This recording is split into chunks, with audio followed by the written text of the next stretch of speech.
नमस्कार साथियों। प्रस्तुत है उपन्यास माँ का चौथा भाग। आंसुओं की बरसात के साथ रात सीढ़ी पर बैठे बैठे कब बीती पता ही नहीं चला। सुबह चिड़ियों की मीठी आवाज़ से आंखें खुली। मिनी उठकर घर के काम में लग गई। सुबह बच्चों को पति को स्कूल भेजना रहता है तो उनके लिए खाना और टिफ़िन समय पर बनाना होता था। सभी को भेजकर जब माँ के पास आई, उसने माँ को ध्यान से देखा। माँ के शरीर पर इतनी झुर्रियाँ पड़ी हुई थी और उनमें सूखे हुए मैल। उसे लग रहा था अगर जोर से माँ के शरीर को साफ करेगी तो खून ना आ जाए। पैरों के घाव को देखकर छूने की भी हिम्मत नहीं हो रही थी। उसने गुनगुने पानी से माँ के हाथों को, चेहरे को कपड़े से पोंछकर धीरे से साफ किया। अब माँ को खिलाए क्या? उसे सूझा। उसने दाल में रोटियों को डुबाकर उसे मिक्सी में चलाकर माँ को कटोरी चम्मच से खिलाया। बस जरा जरा सा माँ खाने लगी। अब मिनी को भी स्कूल जाना था। उसने माँ से कहा, माँ, मैं स्कूल से बीच में घर आऊँगी, तब तक आपको अकेले रहना होगा।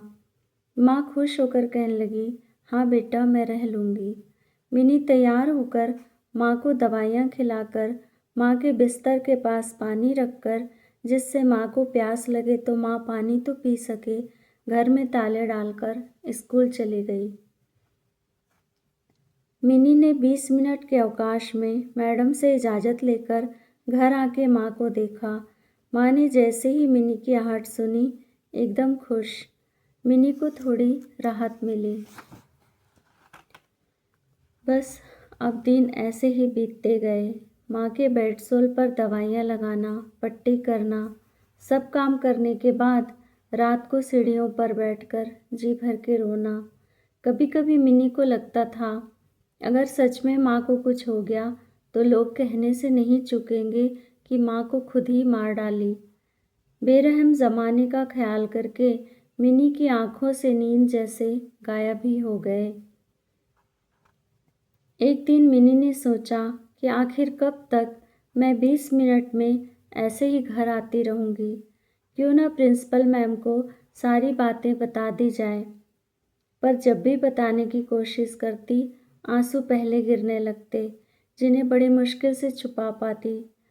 एक दिन जब माँ के पास गई तो उसने देखा माँ का पूरा बिस्तर खराब हो चुका है। तुरंत उसे डॉक्टर के पास जाकर दवाइयाँ लानी पड़ी। आखिर एक दिन उसने प्रिंसिपल मैम के सामने आंसुओं की झड़ी के साथ पूरी बातें कह दी। मैडम प्रतिदिन 20 मिनट के अवकाश में घर जाने की इजाज़त ये कहकर दी कि कभी भी तुम शिकायत का कोई मौका नहीं दोगी। मिनी ने ईश्वर को धन्यवाद दिया।